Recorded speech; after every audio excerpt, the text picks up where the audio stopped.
Alors, on est reparti, hein. Bonjour à tous, chers élèves. Euh, donc, on reprend le chapitre sur les liens sociaux après une longue pause. Donc, parce que voilà, j'étais en train de préparer le chapitre et d'y mettre des documents pour essayer de mettre des activités.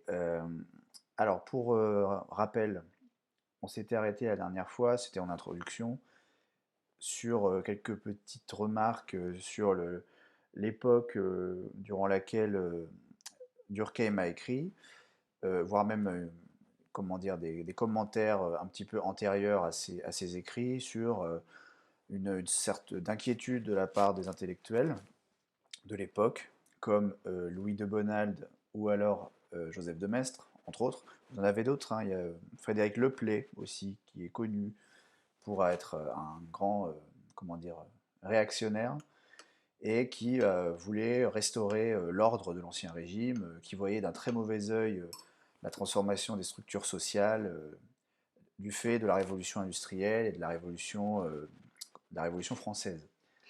Donc bon, je ne vais pas répéter ce que j'ai déjà dit, mais donc là vous avez quelques définitions, je ne sais plus si je vous les avais données, mais bon, c'est à connaître. Et donc avant de rentrer dans le vif du sujet, on va d'abord regarder un document. Donc ça, normalement, vous l'avez eu dans le mail que je vous ai envoyé. Vous avez les questions, mais sans les réponses. Donc là, on va le regarder ensemble et on va répondre aux questions ensemble. Ce document, il a pour objectif de s'approcher tranquillement du sujet central de l'analyse de Émile Durkheim, qui est un sujet un petit peu pas difficile, mais comme c'est un peu ancien et que Durkheim écrivait dans un langage de son époque, parfois on peut ne pas bien comprendre ce qu'il veut dire. Du coup, on va d'abord poser quelques bases en matière de vocabulaire et de terminologie avant de rentrer dans sa thèse. Donc je vais vous lire ce document et alors vous remarquerez que voilà, dès qu'il y a des termes qui peuvent prêter à confusion ou dont je pense que peut-être vous ne savez pas ce qu'ils veulent dire, je mets des astérisques pour que vous alliez lire en dessous une définition ou une explicitation de ce que ça veut dire. Donc ça, c'est moi qui tape tout ça, hein. Donc ça prend un temps considérable. Donc il faut vraiment lire ça. Les commentaires que je fais en dessous font partie intégrante du document. Sinon, vous ne comprendrez jamais totalement ce qu'a voulu dire Durkheim. Donc il faut absolument lire tout ça. Donc on y va sur la lecture de ce document 1. On a une petite photo donc de Émile Durkheim. Alors, le titre de l'ouvrage, alors oui, je m'arrête tout de suite, mais donc là ce que je vais lire, c'est pas Durkheim qui parle, d'accord? C'est un sociologue qui parle du travail de Durkheim, d'accord? C'est Philippe Bénard, qui est un spécialiste d'Émile Durkheim, qui parle de ce qu'a raconté Émile Durkheim. En sociologie, c'est souvent comme ça, c'est-à-dire que les grands auteurs parfois sont un peu difficiles d'accès, on ne comprend pas toujours bien ce qu'ils veulent dire, à tel point qu'il faut que d'autres sociologues plus contemporains, plus proches de nous traduisent un peu ce qu'a voulu dire le grand sociologue de l'époque. Donc là, c'est Philippe Bénard qui parle du travail d'Émile Durkheim. Okay, et si jamais c'est des citations d'Émile Durkheim, elles seront entre guillemets. Donc le titre de l'ouvrage, entre parenthèses, hein, de la division du travail social, qui est le nom de la thèse de doctorat d'Émile Durkheim, et ce titre, d'abord, semble étrange, voire énigmatique, au lecteur d'aujourd'hui. Il peut même être trompeur. Il n'est pas question ici du travail social. Le travail social, donc vous lirez bien la remarque, hein, ce que entend le sociologue qui parle par travail social dans le sens courant du terme, hein, c'est-à-dire le travail accompli par ce qu'on appelle les travailleurs sociaux, d'accord? Donc c'est pas du tout de ça dont il est question, mais il faut savoir qu'il y a plusieurs définitions, on peut entendre plusieurs choses par travail social. Donc ça, vous lisez bien le commentaire, le petit 1. Donc il n'est pas du tout question ici de travail social et de la manière dont on pourrait répartir les tâches ou partager le temps du travail entre les travailleurs sociaux. Donc cette phrase-là, c'est ce que n'est pas la thèse de Durkheim. D'accord? Donc ce serait une première écueil à éviter, c'est de croire que Durkheim parle du travail social. Enfin, aucun rapport. Je poursuis. Il semble que l'accord du qualificatif avec travail plutôt qu'avec division était possible voici un siècle. Bon, vous lirez la remarque. En gros, il y a comment dire, des règles orthographiques, grammaticales qui nous induisent en erreur quand on lit le titre de la thèse de Durkheim. Donc vous lirez bien le commentaire. Durkheim procède ainsi lorsqu'il spécifie le processus de division du travail par sphère d'activité. C'est ainsi qu'il écrit division du travail familial et, plus encore, division du travail sexuel, pour désigner la répartition des tâches au sein de la famille ou entre les sexes, là où nous écririons division sexuelle ou familiale du travail. Donc, en gros, Durkheim, quand il dit division sexuelle, division du travail sexuel, il ne dit pas qu'il y aurait une sorte de travail sexuel, de prostitution ou je ne sais quoi. Il entend juste par là que le travail à réaliser dans une société est divisé sous l'angle de l'appartenance sexuelle, c'est-à-dire être un homme ou une femme.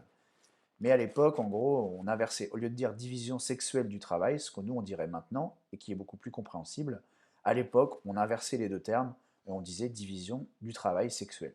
Mais le sens reste le même. Donc voilà, il ne faut pas se mélanger. Donc vous voyez l'intérêt de s'arrêter sur ce document-là avant de commencer quoi que ce soit. Parce que sinon, on part tout de suite dans une compréhension biaisée de ce qu'a voulu dire Durkheim. Alors je continue. En revanche, Durkheim accorde l'adjectif avec division lorsqu'il s'agit de caractériser, comme pathologique par exemple, le processus dans son ensemble. C'est le cas dans le terme division du travail contrainte ou anomique. Bon, tout ça c'est un peu des remarques, c'est pas super important. Bon, pour votre culture, hein, pathologique, hein, ça veut dire qu'il y a un problème, ça vient de...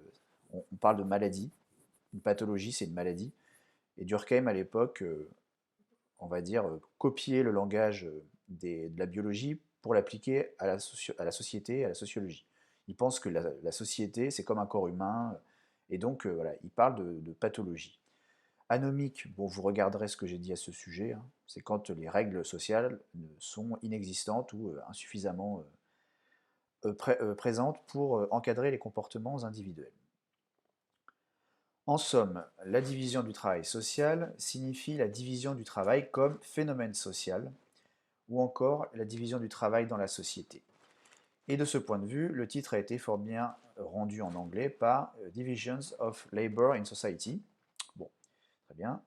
L'adjonction du terme social euh, à l'expression consacrée de division du travail permet de faire comprendre immédiatement que le phénomène n'est pas ici considéré sous l'angle économique et qu'il va être question de ses conséquences et de ses causes qui sont sociales.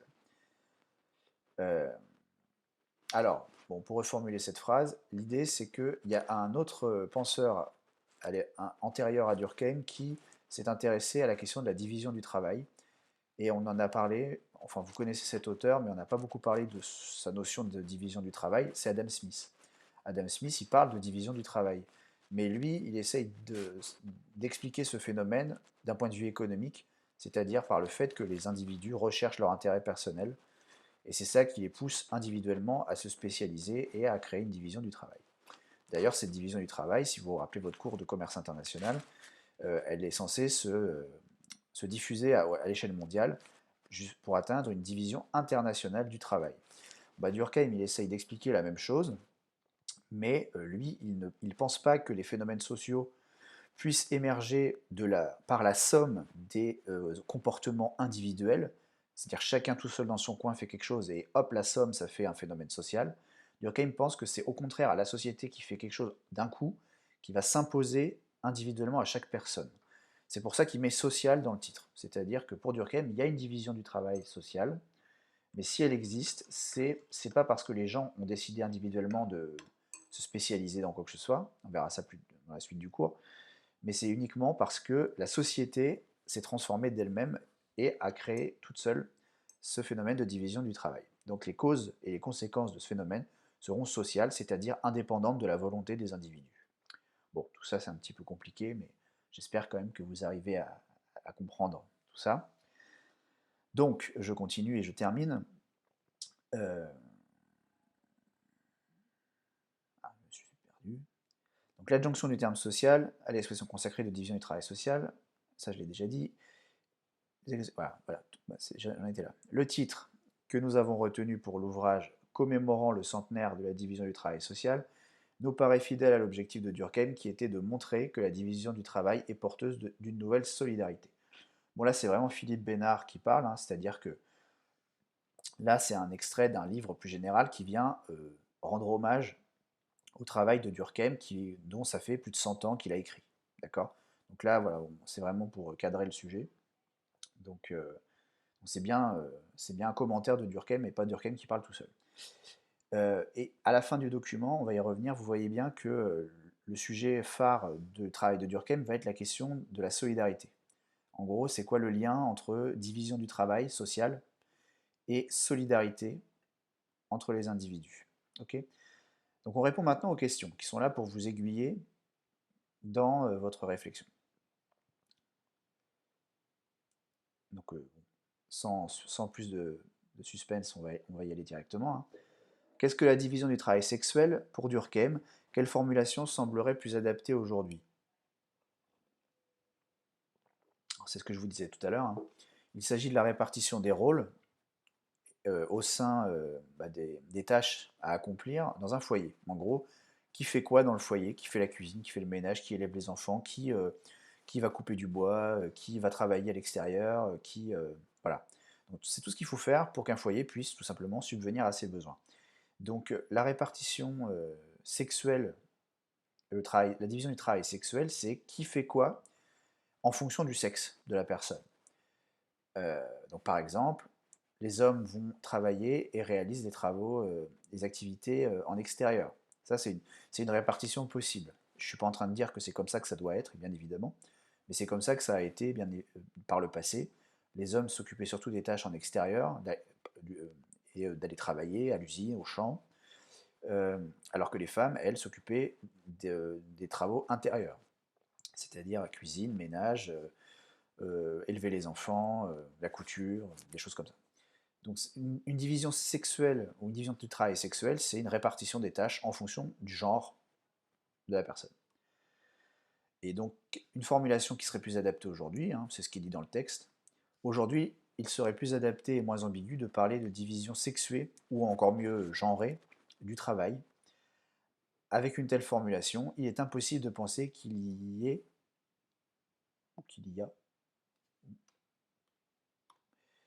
impossible de penser qu'il y ait un rapport avec un quelconque travail sexuel. C'est vrai que division du travail sexuel, on est un petit peu, on comprend pas très bien. On a l'impression qu'il y a une histoire de prostitution, ça prête complètement à ambiguïté. Alors c'est pas du tout ça le cœur du terme, c'est plutôt comment en fonction du genre auquel on appartient, on va se voir attribuer des tâches bien spécifiques dans le foyer. Alors, de partir de division du travail sexuel, c'est d'aller vers le terme division du travail social. Voilà. Bon. Là, je pense que vous avez bien compris pour ce terme-là. Donc, voyons voir comment est-ce qu'on peut avancer là-dessus. Alors, question 2, à votre avis, qu'est-ce que la division du travail tout court?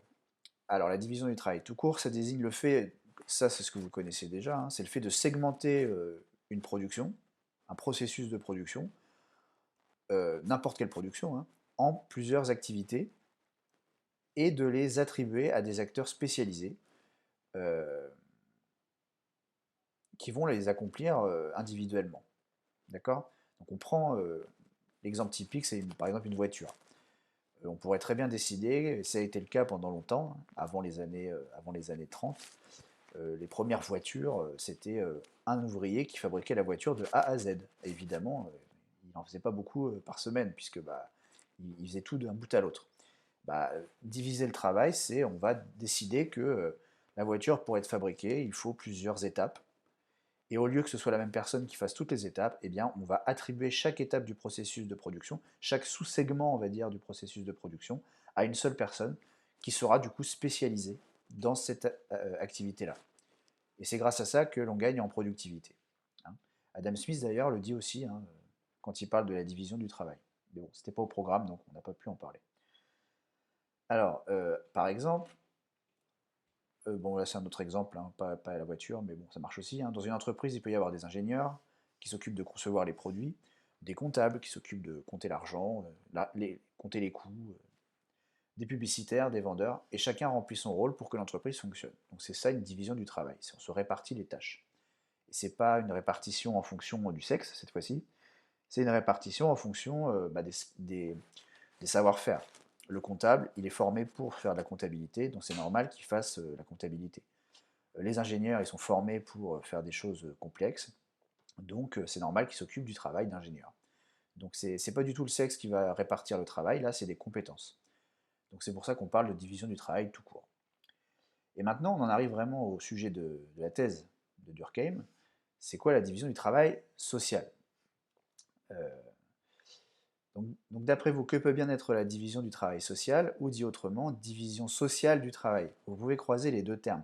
Souvent les professeurs, ils inversent, hein, ils remettent dans le bon ordre, en mettant division sociale du travail. On comprend beaucoup mieux ce que ça veut dire, mais ce n'est pas le titre de la thèse de Durkheim. Donc on est un petit peu pris entre deux feux. L'envie de respecter le terme à la lettre, qui est celui-ci, hein, c'est ça qui est décrit sur son livre, et l'envie d'être compris, quoi. La division sociale du travail, on comprend beaucoup mieux ce qu'on a voulu dire, mais c'est pas exactement ce qu'a écrit Durkheim.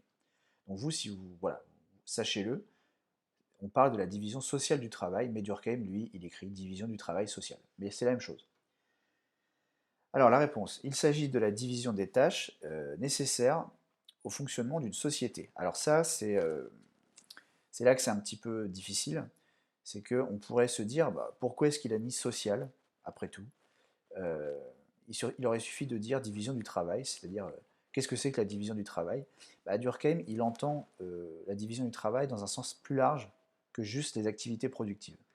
Il pense que dans une société, il y a d'autres activités qui ne relèvent pas spécialement de la sphère productive, mais qui sont nécessaires au fonctionnement d'une bonne société. Par exemple, il faut qu'il y ait une justice dans une société. Il faut qu'il y ait des juges, qu'il y ait des prisons, qu'il y ait des avocats. Sinon, c'est l'anarchie, les lois ne sont pas respectées, et ainsi de suite. Donc c'est pas vraiment une production comme on fabriquerait une voiture, hein, mais c'est quand même quelque chose de nécessaire pour qu'une société fonctionne correctement. Donc Durkheim pense que la justice, par exemple, c'est une activité qui avant n'était pas dévolue spécifiquement à certaines personnes qui sont les juges, mais que tout le monde pouvait plus ou moins rendre justice, hein. Tous les villageois d'un village dans les sociétés traditionnelles, ils se réunissaient et puis levaient la main pour dire est-ce qu'on devait lui couper la tête ou pas, est-ce qu'on devait brûler la sorcière, ou que sais-je. Donc il y avait pas, c'était pas spécifique de faire respecter les lois. Aujourd'hui, c'est un métier. Aujourd'hui, c'est une profession d'être juge. Et c'est très surveillé. C'est une profession d'être avocat. Donc il y a bien une spécialisation dans un secteur qui s'appelle la justice. Donc c'est ça la division du travail social, c'est plus large. Qu'est-ce qu'on a comme autre secteur spécifique? L'éducation. Avant, qui faisait l'éducation? C'était la famille, ou alors ils n'avaient pas d'éducation, ou alors c'était les curés qui faisaient l'éducation. Les premières formes de transmission de savoir, c'était les ecclésiastiques. Maintenant, il y a des professeurs et qui sont dans des établissements scolaires, qui sont spécialisés. C'est une profession aussi. Donc il y a une spécialisation dans les sociétés modernes. C'est de ça que veut parler Durkheim. C'est comment ça se fait que dans nos sociétés modernes, les gens soient tous spécialisés dans quelque chose. Alors qu'avant, tout le monde faisait tout. Tout le monde faisait un peu de tout. On n'était pas spécialement, on n'était pas spécialisé dans une activité. Aujourd'hui, maintenant, tout le monde se spécialise. Et même dans des trucs très précis. Par exemple, en économie, il y a des économistes du travail, des économistes de la banque, des économistes du football. Et ça se spécialise, ça se divise à l'infini quasiment. Donc ça, c'est la manifestation de la division du travail social aussi. Pareil dans la médecine. Avant, il y avait le médecin. Maintenant, c'est médecin cardiologue, neurologue, gastro-entérologue. Chaque personne se spécialise de plus en plus sur un segment. Et donc ça, c'est ça qu'essaye d'expliquer Durkheim. Donc Durkheim va donc se demander en quoi le fait de diviser les tâches nécessaires au fonctionnement d'une société va transformer les modalités de la solidarité sociale qui s'y exerce. Donc Durkheim, son travail, c'est deux choses. Expliquer pourquoi il y a une division du travail social qui apparaît, et aussi expliquer en quoi ce phénomène va transformer la manière dont on a de se serrer les coudes, on pourrait dire. La manière qu'on a d'être solidaires les uns envers les autres. Parce que cette solidarité change aussi. Bon, j'en dis pas plus puisqu'on va voir ça juste après. Donc je vais couper la vidéo et on va commencer le grand A. Donc d'une solidarité à l'autre, la division du travail social ou la division sociale du travail. Alors à tout de suite.